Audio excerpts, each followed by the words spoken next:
Today, I'm going to walk you through the exact diet I ate to lose 50 pounds in just 4 months. There's not going to be any fancy editing. I'm just going to lay it all out so that you can take the information and then, more importantly, implement it. So full screen the video and let's lock in. I need to start by giving you a little bit of context. We need to roll the clock back all the way to 2017, December 2017 to be very specific. So over the course of my 20s, I had ballooned up in weight and I was over 100 kg, which is about 220 pounds. And I had tried every single diet throughout my late 20s as the weight was really starting to pile on. I'd gone through low carb, keto, if it fits your macros. I'd even tried things like fasting and cutting out sugar. And just like everybody else, I had seen some results, but nothing long term, nothing that really stuck. It felt like I was on this constant roller coaster, almost on this binge and restrict cycle. And I think, thinking back now, the worst part about it all was that it always felt like I was on a diet, and no one wants to feel like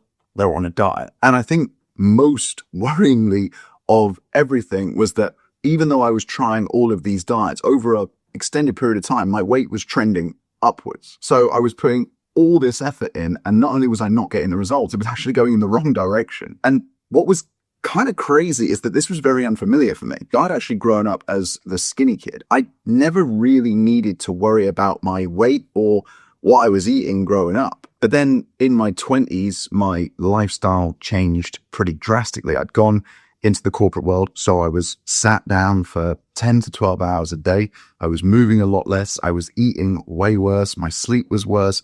And of course, I was drinking a heck of a lot more. And over the course of that decade, those 10 years, I gained about 30 kg. Now, of course, some of that was muscle, some of it was needed, but a lot of it was just fat. And then just before my 30th birthday, I had a full mental breakdown. I knew right then there I had to make a change. And I'll put a photo up of the night before I had this mental breakdown.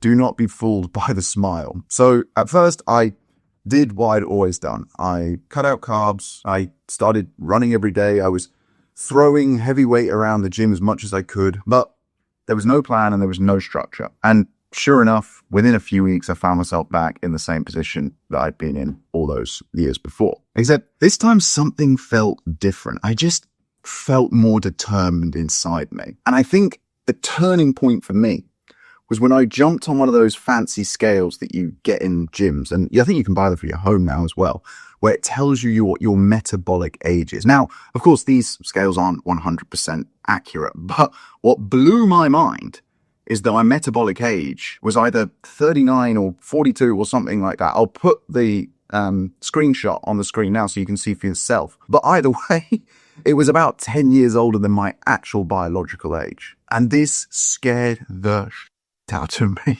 I'm tall, so I had always been able to hide my fat quite well. Even though I was over 100 kg and 100% obese and unhealthy, you couldn't really tell just by looking at me, at least not at the time. Now, if you look back at the photos versus me now, you could absolutely see the difference. But little did I know at the time, because I'd never even heard the term, that I was carrying a ton of visceral fat. And in case you don't know, that's the type of fat that you can't really see. It wraps around your organs, it wrecks your hormones, it drives up your risk of heart disease and diabetes, and overall it just destroys your health. And when I started looking into this and found out about it, it really fired me up. And it's kind of crazy because no one really talks about this.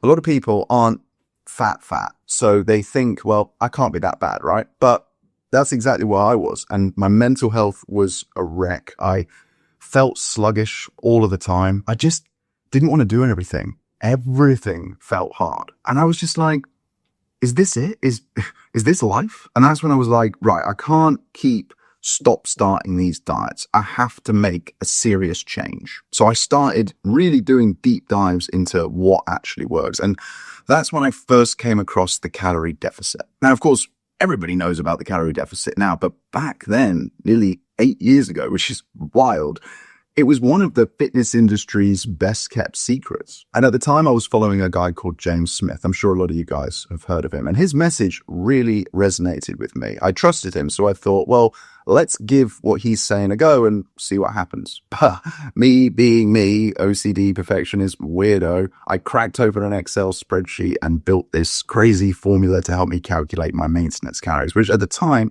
came out as like 3,300. But that's only because I was so big at the time. So what I did is I set my calorie deficit target for 2,000. You don't need a fancy Excel spreadsheet or anything like that to calculate your deficit. I've done all the hard work for you and actually created a free fat loss calorie calculator, which I'll put in the first link in the description of this video. So if you want to go ahead and calculate your own calorie deficit, you can click that link and do that. It only takes you 30 seconds and I'll email you the results straight away. But anyway, going back to me, I knew now that if I limited myself to 2,000 calories per day, that would add up to a 1,300 calorie deficit every single day, which is absolutely massive. So just to give you a little bit of context, there's 3,500 calories in 1 pound of fat. And 1 pound of fat, I got it here, looks like this. It's significantly bigger than most people realize. And I knew if I stuck to that massive deficit, I would then lose,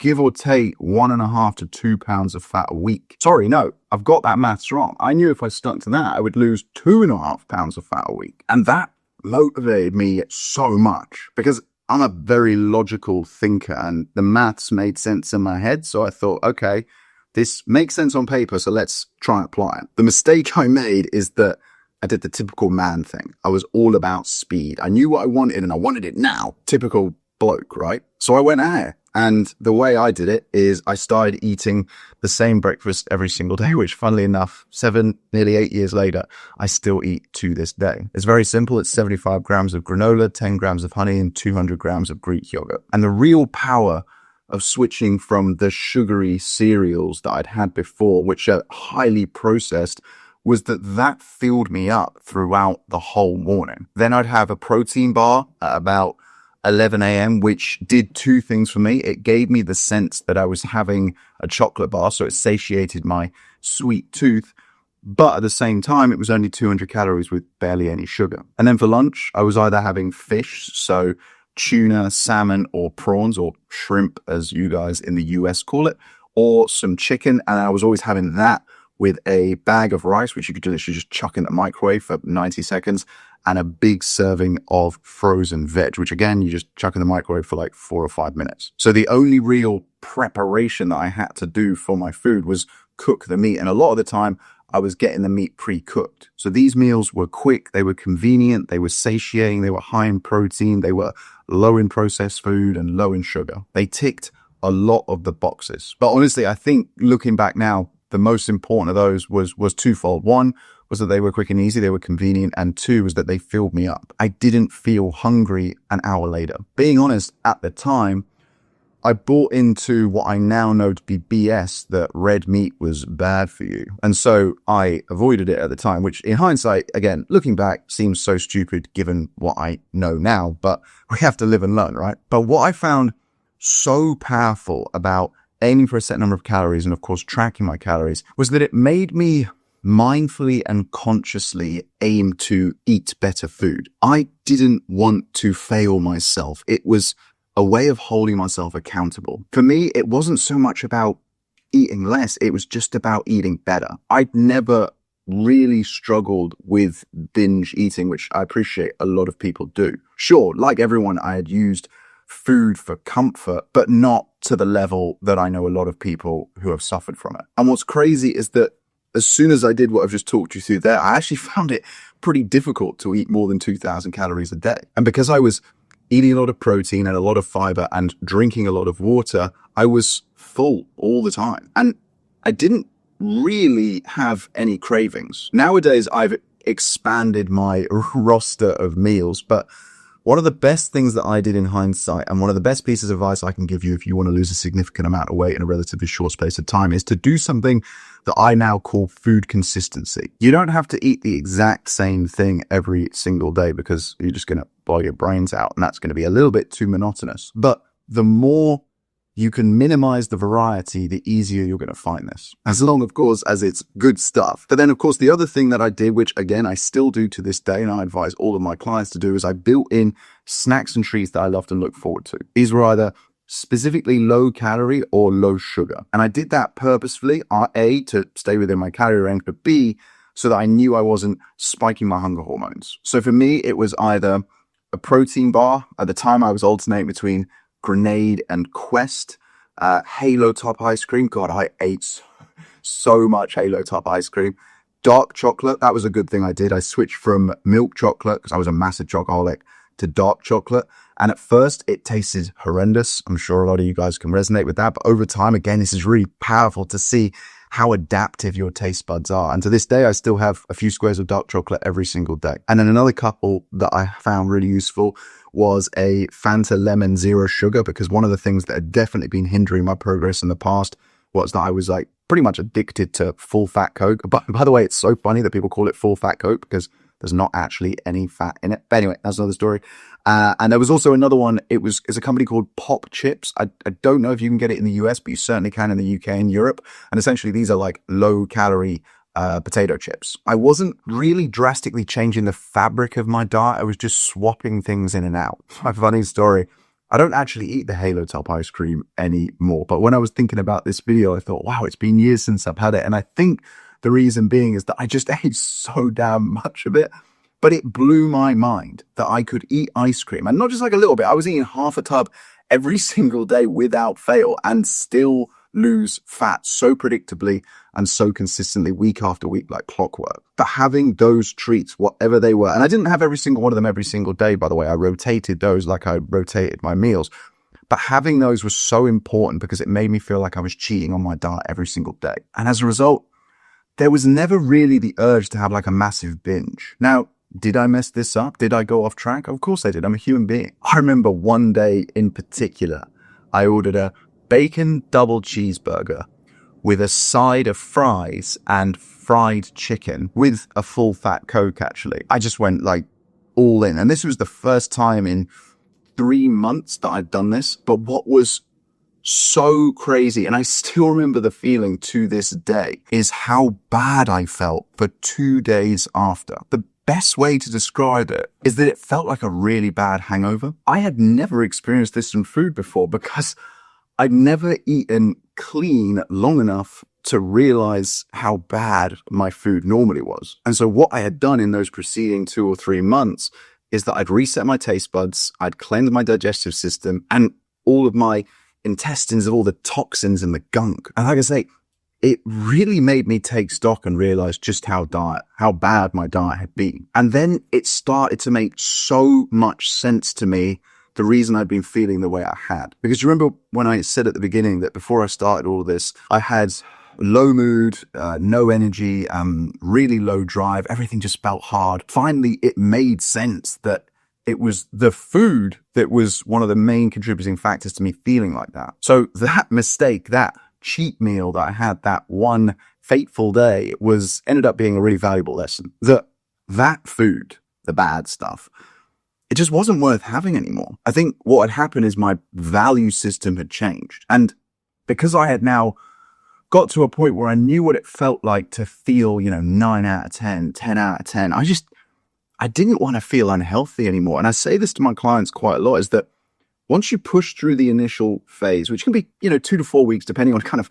how deep the rabbit hole you've gone down, you get addicted to the healthy living because you get that first feeling of what you're actually like when you're operating at 9 out of 10. It's a little bit like if you have one too many beers on a Friday night and the next day, you just can't wait to feel good again. That's how I felt. But this time I hadn't even drunk. It was just purely through food. Anyway, just to summarize a few of the things we've gone through there. Calorie deficit, number one, most important, undeniable, you can't escape it. There's going to be people in the comments typing away, it's all about your hormones. No, it's not. It's not about your insulin resistance. It's not about any of that.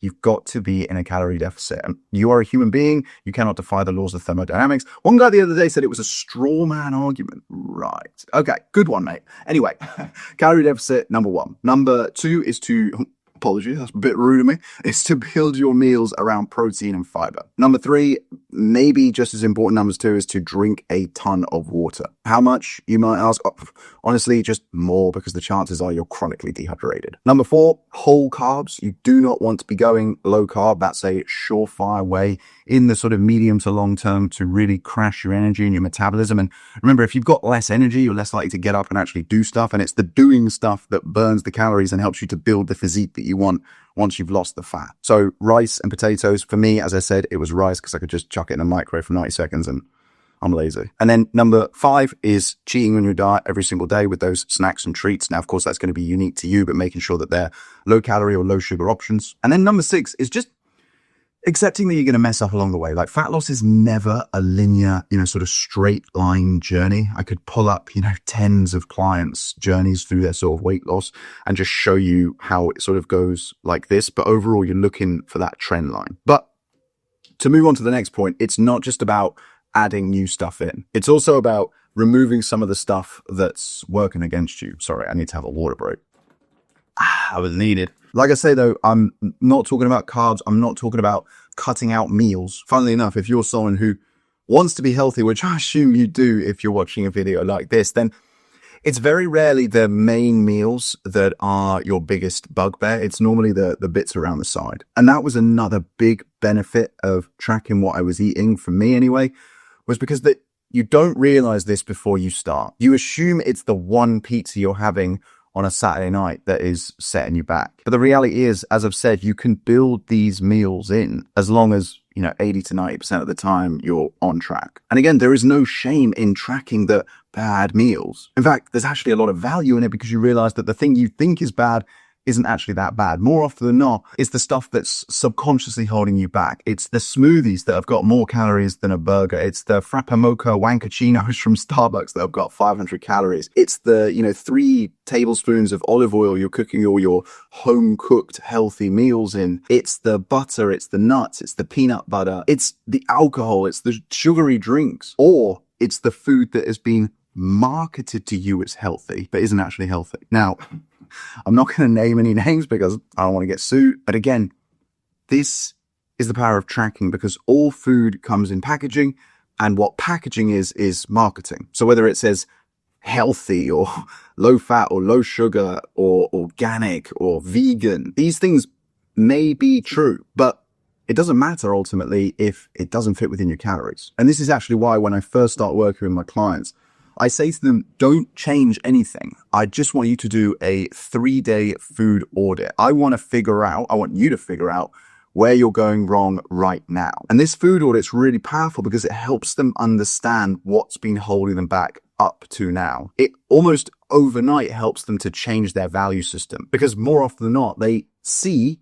what has been holding them back. And it's normally 1 or 2 things. It's not normally like 10 things. And they go, oh, well, I don't want that anymore because I value my health more. But to do this, you have to have the awareness, and the awareness comes from the tracking. I know tracking isn't fun. I know it isn't sexy, but guys, it works. And once you get into it, honestly, you realize that it only takes 5 minutes a day. And if you do it properly, you only need to do it for a few weeks, because like I said, if you follow the rule of food consistency, you're essentially eating the same thing every week. And if you're eating the same thing every week, you know exactly how many calories you're putting in your body. And that just gives you so much peace of mind. It really helps to make you feel like you're in control. And I think deep down, on some level, we are all control freaks. And then once you get the hang of tracking day to day, you can start to zoom out and look at your calories as a weekly budget. And this means that you can have low calorie days at the start of the week when there tends to be less stress, more motivation, and fewer social occasions. But it also means that you can then bank higher calorie days at the back end of the week when you are tired, when you are stressed, when you're not motivated,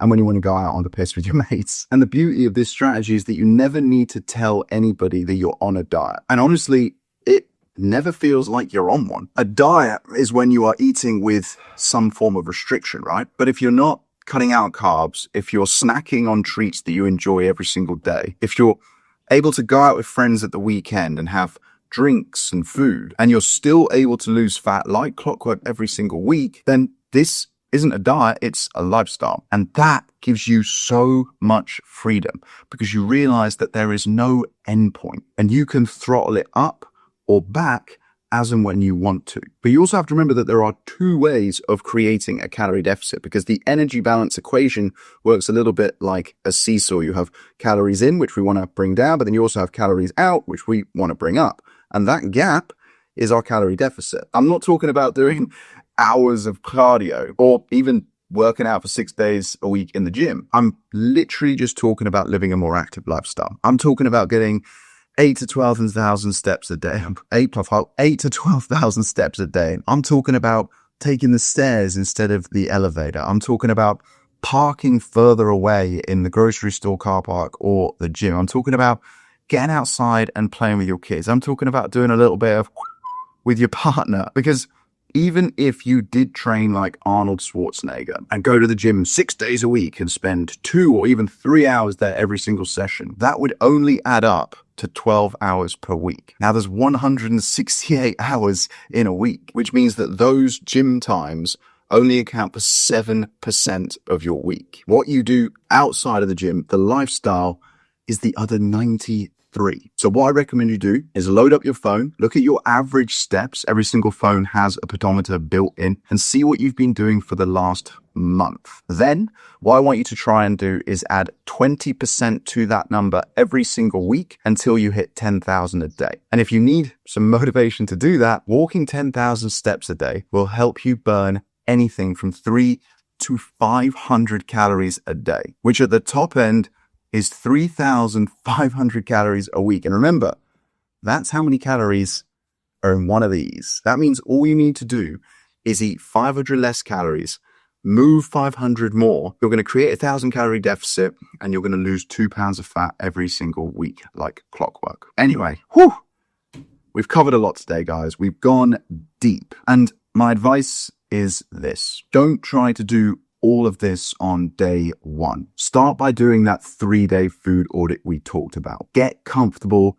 being uncomfortable. Don't try to go around the work, just go straight through it. Figure out what has been holding you back up until right now. Face your demons. Just track what you eat for the next 3 days without making any massive changes. Then go back, look at your steps, and remember, add 20% each week. And of course, use the calculator. I'll leave the link in the bio so that you can calculate your calorie deficit, because that number is unique to you based on your age, your weight, your height, your sex, and how active your lifestyle is. And remember, you don't want to focus on eating less. You want to focus on eating better. That doesn't mean cutting out carbs. It means cutting back on the liquid calories, on the oils, on the processed snacks, and of course, on the junk food as well. And trust me, after 14 days of clean eating, you are never going to look back. But if you want my help putting all of this together into a personalized plan with some structure, some clarity, some support, and some accountability so that you can lose the next 10 or maybe even 20 kg just like I did, then click the second link in the description underneath this video so you can find out exactly how my coaching program works and see if it's a good fit for you. Either way,